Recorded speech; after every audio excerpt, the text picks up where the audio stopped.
Bismillah wa salatu wa salam ala rasulillah. Alors on se retrouve pour la présentation de livre, série que j'avais déjà entamée il y a assez longtemps, et aujourd'hui on va aborder une risala écrite par Khatim al-Mutaakhirin, le Cheikh Abou Bakr al-Mullah al-Ahsa'i rahimahullah.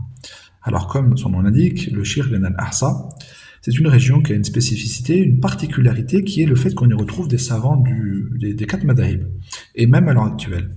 On y retrouve donc des savants du madhab Hanbali, et à l'heure actuelle, son représentant, si on peut le dire, c'est le Cheikh Ahmed al-Qa'imi. On y retrouve aussi des savants du madhab Shafi'i, Maliki, et à travers le Cheikh Abou Bakr, rahimahullah, le madhab Hanafi. Comme son nom l'indique, Maslak al-Thiqat fi nusus al-sifat, cette risala va aborder les sifat d'Allah, les attributs d'Allah et les textes relatifs aux attributs d'Allah. Que ce soit le texte écrit par le shir ou que ce soit le tahqiq qui a été fait, ceci a été abordé à travers le prisme de l'aqida maturidiyya et l'ash'ira. Alors je joins ces deux aqaïd ensemble, même si on sait très bien qu'il y a des divergences entre elles, mais elles sont minimes. Donc, ces textes ont été donc abordés selon ces deux méthodologies, ou on va plutôt dire cette méthodologie dans cette vidéo. Et donc, le shir va aborder les masaïl connus. Il va aborder les différentes sifat d'Allah, al-istiwa, al-yad, al-ayn. Il va aussi aborder la question Ayn Allah, peut-on dire Allah fis sama, et il va aborder toutes ces différentes masaïl à travers le prisme de la méthodologie de l'ash'ira ou al-maturidiyya, que ce soit dans le texte ou soit dans le tahqiq. Alors, comme j'ai déjà dit dans plusieurs vidéos auparavant, on lit des livres, on lit des masaïl, que l'on soit d'accord ou non avec la personne, il est important de lire des savants compétents, de lire à travers des savants. Pourquoi ? Parce qu'on va retrouver à travers ces savants certaines caractéristiques. Premièrement, dans sa risala, le shir vient avec des noms connus. Il ne vient pas avec des inconnus. Il vient avec des choses concrètes. Et puis, il vient aussi avec une simplicité, il vient aussi avec une méthodologie dans l'explication qui permet de bien comprendre ses positions. C'est assez difficile pour quelqu'un qui ne comprend pas les positions de l'autre de pouvoir les traiter, de dire telle personne a dit ça, telle personne a dit ça. Et là, on voit très bien quelles sont les positions du shir. Par exemple, il va dire que le ta'wil, l'interprétation de sifat d'Allah, est la méthodologie des khalaf, et que le tafwid est la méthodologie des salaf. Et il va développer sur ça, et autour du sujet des attributs d'Allah.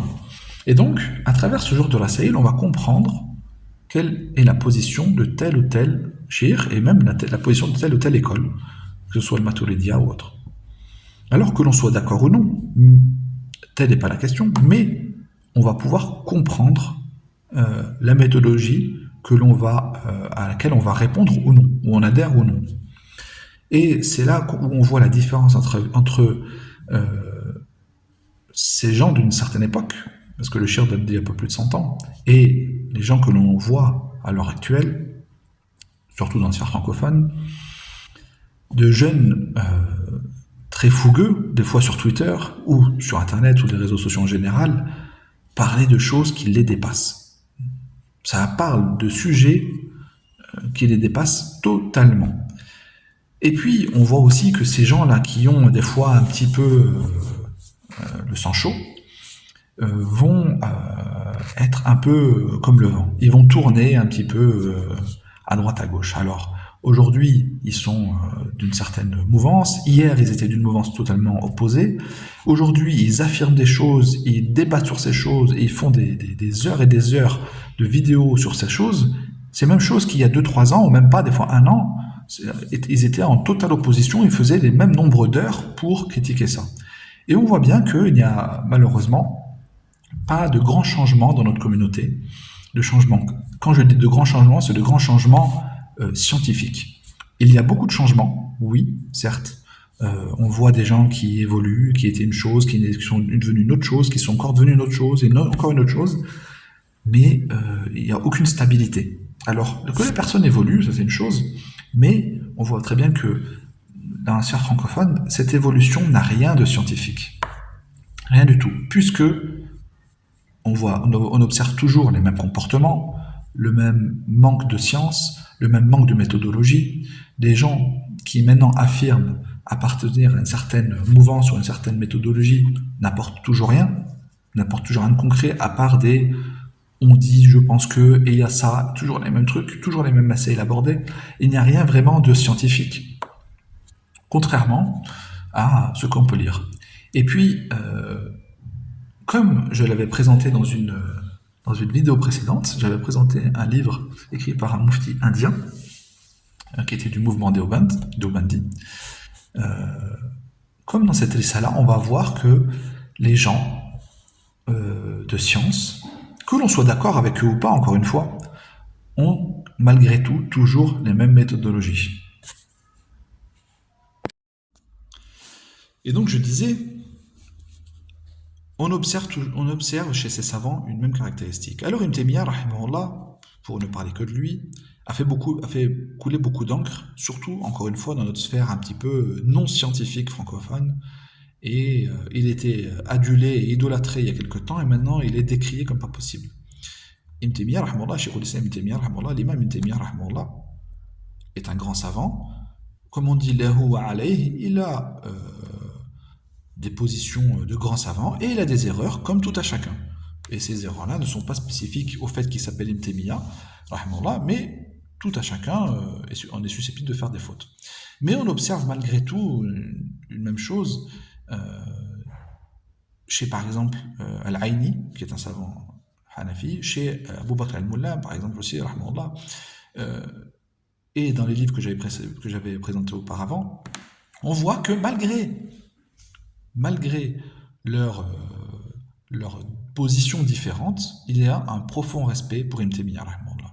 Alors, on ne fait pas al-wala ou al-bara sur Ibn Taymiyyah, rahimahullah, mais malgré tout, on observe une certaine caractéristique des gens de science qui est que ils ne sont pas forcément d'accord avec Ibn Taymiyyah, rahimahullah, mais leurs positions sur ce grand personnage de l'islam sont les mêmes. Et on peut voir à travers cette liste-là que le Cheikh Abou Bakr va parler d'Ibn Taymiyyah et de son élève Ibn al-Qayyim, rahimahullah, en disant ولا تغتر بما نسب إلى الإمام العلامة شيخ الإسلام ابن تيمية وإلى تلميذه العلامة ابن قيم الجوزية. Donc on voit bien qu'il appelle l'imam al-allama shaykh al-islam et que son élève Ibn Qayyim ou Ibn Qayyim al-Jawziyya pour faire une zafa al-allama. Alors qu'on ne nous dise pas le shir ne sait pas, ou non, il est d'Al-Ahsa, il est de la région, la péninsule arabique, il date d'il y a 100 ans, il est un arabe, donc il parle très très bien arabe, donc on ne peut pas nous prétendre qu'il ne connaissait pas, ou, puisque ça voudrait dire que le shir parle d'une chose qu'il ne connaît pas, parle peut-être, donc il mentirait peut-être, ou qu'il s'est fait tromper, ou je ne sais quoi. Tout ceci est totalement faux à travers ce qu'on vient de dire. Donc, encore une fois, j'invite tous les frères et sœurs qui aiment autant s'exprimer sur les réseaux à lire, à étudier, à apprendre, et puis peut-être à avoir un peu plus de recul sur leur position.